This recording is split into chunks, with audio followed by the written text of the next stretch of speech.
وگرنہ کفار مکہ کا جرم کیا ہے؟ سورۃ انعام آیت نمبر 136 ہے غالباً، وَجَعَلُوا لِلَّهِ مِمَّا ذَرَعَ مِنَ الْحَرْثِ وَالْأَنْعَامِ نَصِيبًا فَقَالُوا هَذَا لِلَّهِ بِزَعْمِهِمْ وَهَذَا لِشُرَكَائِهِمْ۔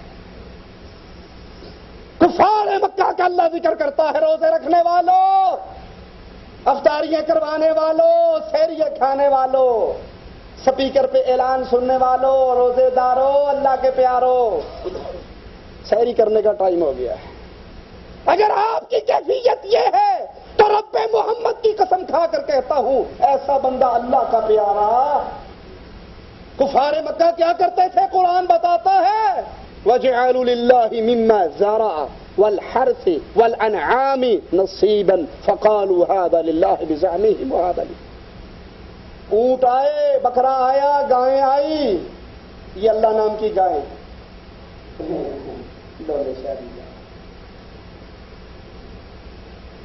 یہ دانے مولوی کے مدرسے کے، اور یہ دانے بی بی فاطمہ نشان کا ہے۔ انڈیا والوں پریشان نہ ہونا، آپ کے ہاں صرف ہندو گائے پوچھتا ہے نا، ہمارے ہاں قبر پرست بھی گائے پوچھتا ہے۔ میں ملتان کا رہنے والا ہوں، اپنی آنکھوں کا منظر آپ کو سناتا ہوں، اپنی آنکھوں کا دیکھا ہوا منظر۔ اپنے گاؤں میں ایک دن صبح سے باہر نکلا تو 25-30 گائیں اور ان کے گلے کے اندر تھیلے لٹکے ہوئے رنگ برنگے، وہ گھوم پھر رہی ہیں۔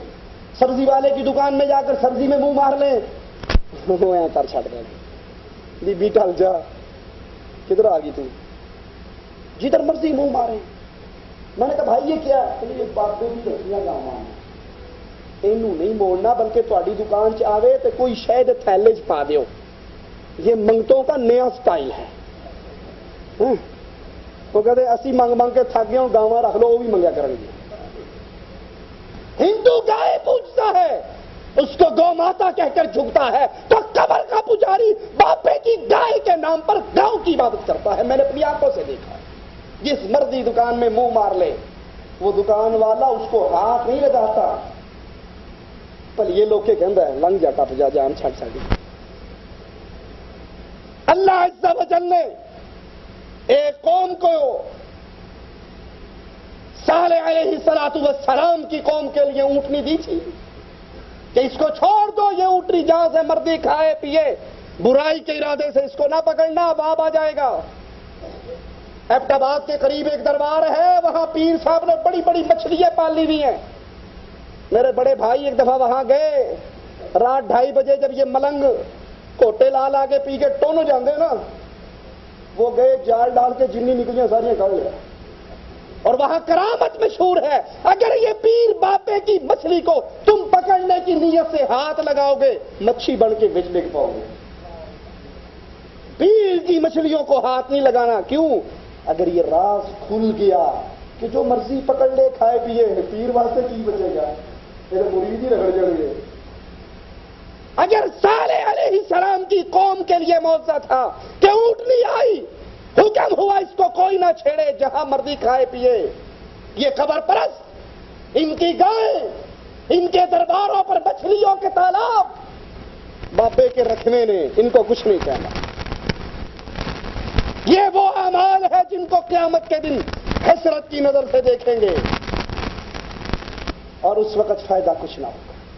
کفار مکہ اپنے مالوں میں سے، اپنے جانوروں میں سے حصہ نکالا کرتے تھے، اور آج کلمہ پڑھنے والا 1.5 لاکھ روپے لگا کر بیت اللہ میں آتا ہے، حج کرتا ہے، بخار ہونے پر فون کرتا ہے، ابا جی عرفات تو واپس آ گئے نا، بخار واہ سارا ہو گیا ہے، داتا صاحب دیکھ چڑھایا اور شاید بخار لے جائے۔ اور رب کے گھر میں کھڑے ہو کر مردوست مانگتے ہو؟ خلیفہ وقت بیٹھا ہوا بیت اللہ کے صحن کے اندر ایک معمولی سے کپڑوں میں ملبوس آدمی کو روتے ہوئے دیکھا، اس کے پاس چلا گیا، کیوں رونا ہے؟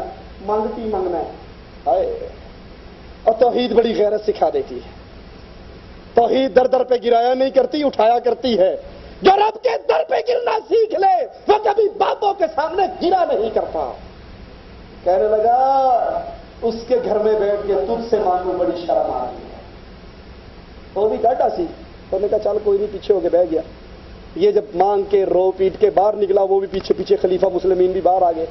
کہنے لگا تو نے وہاں کہا تھا کہ اس کے گھر میں بیٹھ کے تجھ سے مانگو شرم آتی ہے، اب جو بیت اللہ سے باہر آ گیا نا، اب مانگ کیا، رو رہا تھا کیوں رو رہا تھا؟ کہنے لگا کیا مانگوں؟ آخرت مانگوں دنیا مانگوں؟ کہنے لگا آخرت کا تو میں بھی فقیر ہوں، تو بھی فقیر ہے، ادھر سے ہی ملنی ہے، میرے پاس تو 4 درہم و دینار ہیں، درہم و دینار ہے، مانگ. کہا بھلے آدمی، دنیا والے کے گھر میں بیٹھ کے تجھ سے نہیں مانگی، تجھ سے کیا مانگو؟ دنیا والے کے گھر میں بیٹھ کر اس اللہ سے جو ساری دنیا کا مالک ہے اس سے رو کر نہیں مانگی، تجھ سے کیا مانگوں؟ میں تو وہاں بھی اگلے جان کے لیے رو رہا تھا. حج کر کے بیت اللہ میں طواف کر کے عرفہ سے واپس آ کہتے ہیں بابا جی کو دیکھ چڑھایا اور بخار نہیں ٹوٹتا گیا. اگر یہ عقیدے ہیں لوگوں، میری باتوں سے ناراض نہ ہونا، ہو بھی جاؤ تو میں نے چندے اکٹھے نہیں کرنے، قربانی کی کھالیں نہیں مانگنی آپ سے.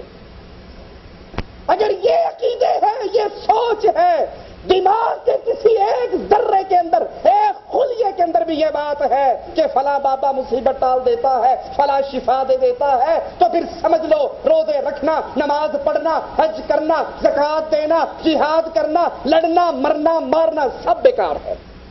کیونکہ عقیدے میں شرک ہو تو اللہ کوئی عمل قبول نہیں کیا کرتا. اور یہ شرک کتنا بڑا ہے، ان کو پکارنا قرآن سے سنیے، ان الذین تدعون من دون اللہ عباد امثالکم، جن کو تم پکارتے ہو یا علی مدد، یا رسول اللہ مدد، یا بہاول حق بیڑا تک، بہاول حق بیڑا تک، بہاول حق تم کشتی کو دھکا لگاؤ. پنجابی آپ کو انڈیا والوں کو سمجھ نہیں آتی، ترجمہ سن لو. اے پیر بہاول حق، ہم کشتی میں بیٹھے ہیں، تو پیچھے سے دھکے لگا. اور کہتے کہ یہاں باپی بڑے گستاخ ہیں، پیروں کی گستاخی کرتے ہیں. ارے تجھ سے بڑا گستاخ کون ہوگا؟ خود کشتی میں بیٹھا ہے، پیر کو کلی بنا کر دھکا لگوا رہا ہے. تو عزت کر رہا ہے، گستاخی کر رہا ہے اس کی. مالک کہتا ہے ان الذین تدعون من دون اللہ، تم اللہ عز و جل کے علاوہ جس کو پکارتے ہو یہ کون ہے؟ ان کے اختیار میں کیا ہے؟ عباد امثالکم، تم جیسے بندے ہیں، ان کے اختیار میں کچھ نہیں. اس لیے لوگوں عقیدہ توحید کو سمجھو، عقیدہ توحید کو خالص کرو، اللہ سے تعلق جوڑو. رمضان آ رہا ہے، اس سے پہلے حسابات سیٹ کر لو، لا الہ الا اللہ ٹھیک کرو، جرنیلی سڑک محمدی پہ چڑھو، نماز، روزہ، حج، زکوٰۃ، صدقہ، خیرات، ایک ایک عمل وہ تصویر ہو محمد الرسول اللہ صلی اللہ علیہ وسلم کی سنتوں کی. جب زندگی یوں بن جاتی ہے پھر مومن ادھر اس کی روح نکلتی ہے، ادھر اس کے لیے جنت کے دروازے کھل جاتے ہیں. اللہ اس سے سوال ہے مولا، تجھے تیری ذات و صفات کا واسطہ ہے ربا، تجھے تیرے عظیم چہرے کا واسطہ ہے اللہ، ہم سب کو جنت الفردوس میں اکٹھا فرمانا. جیسے تو نے یہاں اپنے دین کی برکت سے اکٹھا فرمایا، اپنی جنت میں اکٹھا فرمانا. اللہ جنت کی سب سے بڑی نعمت اپنے چہرے کا دیدار ہم گناہگاروں کو بھی عطا فرمانا. اللہ ہمیں اپنے چہرے کے دیدار سے محروم نہ رکھنا، اللہ اپنے چہرے کے دیدار سے محروم نہ رکھنا. اللہ ہمارے گناہوں کو معاف فرما دے، ہماری خطاؤں کو معاف فرما دے، ہماری سیاحکاریوں کو معاف فرما دے، ہمارے شعبان میں برکت عطا فرما، ہمیں رمضان پہنچا، ہمیں رمضان کا مہینہ عطا فرما، رمضان میں کی جانے والی محنتوں کو قبول فرما، سنت کے مطابق عمل کرنے کی توفیق عطا فرما. اقول قولی ھذا واستغفر اللہ لی ولکم ولسائر المسلمین فاستغفروہ انہ ھو الغفور الرحیم. جن بھائیوں کو یہ سوالات دیے گئے تھے پچھلی دفعہ، انہوں نے کاغذات جمع نہیں کروائے تو وہ جمع کروا دیں. ایک آدمی کے پاس 10,000 ریال ہیں، سال پورا ہو گیا لیکن یہ رقم قرض دی ہوئی ہے، ابھی تک واپس نہیں ملا. اس کی زکوٰۃ کا کیا حکم ہے؟ ایک آدمی کے 10,000 ریال قرض پہ گئے ہوئے ہیں، وہ اس کے ہاتھ میں نہیں ہیں، جب اس کے پاس آئیں تو پھر اس میں سے وہ زکوٰۃ دے. ابھی تو وہ ڈوبی ہوئی ہے، ادھر 10 ریال دو واپس نہیں ملتے تو 10,000 دے کے بیٹھا ہے، اللہ ہی واپس کرائے گا.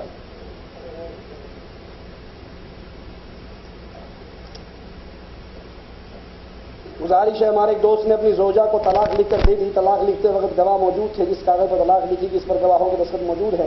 اب وہ پریشان ہے اور رجوع کرنا چاہتا ہے، کیا طلاق ہوگی یا نہیں؟ رجوع کی گنجائش ہے یا نہیں؟ سوال ادھورا ہے. کیا اس نے پہلی مرتبہ طلاق دی، دوسری مرتبہ دی، تیسری مرتبہ دی؟ کون سی بات طلاق دی؟ پہلا سوال. اگر اس نے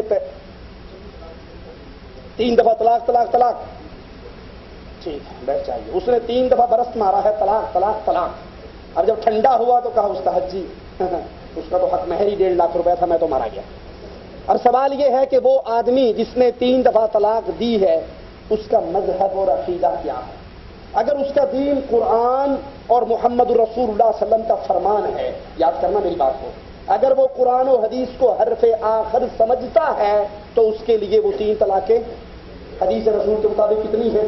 1 ہے. اور اگر وہ کہتا ہے کہ نہیں جی قرآن پہ بڑے ہی لوگ سمجھتے ہیں ساڈے پلے نہیں پہنتا, یہ قرآن یہ حدیث, وہ 40 رکنی کمیٹی تھی وہ سمجھ کے مر کے قبروں میں دفن ہو گئی, اب اس کو کوئی نہیں سمجھ سکتا. اب وہ جو نچوڑ نکالا ہے نا قرآن و حدیث کا وہی بتا سکتے ہیں, تو انہوں نے اس کا علاج حلالہ رکھا ہے. اور حلالہ اپنی بیوی کو 1 رات کے لیے کسی اور کو دینے کا نام ہے. یہ حلالہ نہیں حرامہ ہے, یہ بے غیرتی ہے.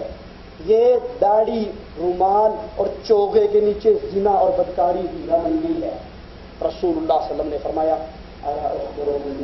مستعار, تمہیں کرائے کا سانڈ نہ بتاؤں؟ کہا بتاؤ. کہا حلالہ کرنے والا کرائے کا سانڈ ہے. لعن اللہ, اللہ لعنت کرتا ہے حلالہ کرنے والے پر بھی اور اس بے غیرت پر بھی جو اپنی بیوی کو غیر آدمی کے نیچے چھوڑ کر آتا ہے. یہ بیوی بھینس بکری نہیں ہے, آج تیرے قلعے سے کل کسی اور کے قلعے سے. اچھا غلطی کس نے کی؟ طلاق کس نے دی؟ شوہر نے. غلطی کس کی؟ بیوی تو روٹی پکا رہی گھر بیٹھی تھے, آپ کا حلالہ کٹا رہے ہوگا جو کٹا رہا. یہ بغیرتی اور خباثت ہے جو مولویوں نے اپنے مدرسوں میں شروع کر. کراچی کے ایک مدرسے میں حلالہ کرنے کے لیے نابینے بٹھائے ہوئے ہیں, واللہ بتا رہا ہوں, انے. کیوں؟ وہ 1 رات کے لیے چھوڑ کر جاتے ہیں تو کام پکا ہو جاتا ہے. کچھ غیرت والی لڑکیاں ہوتی ہیں نا, وہ کہتی بس انہوں چھڑ تو ہی ٹھیک ہے. ہونا کہ ابھی یہ بھی کوئی علاج کرو. انہوں نے اندھے بٹھا دیے کہ سیٹنگ نہ ہو سکے, انا دے کے واپس چھوڑ دے کہ چلو یہ انا ہے وہ تو ٹھیک سی نا. تو یہ بدکاری کے اڈے کو اگر اس نے قرآن و حدیث کو سمجھنے کا اپنا منہج بنایا ہے تو پھر وہ 3 طلاق حدیث کے مطابق 1 ہوتی ہے. سبحانک اللہم و بحمدک اشہد ان لا الہ الا انت استغفرک و اتوب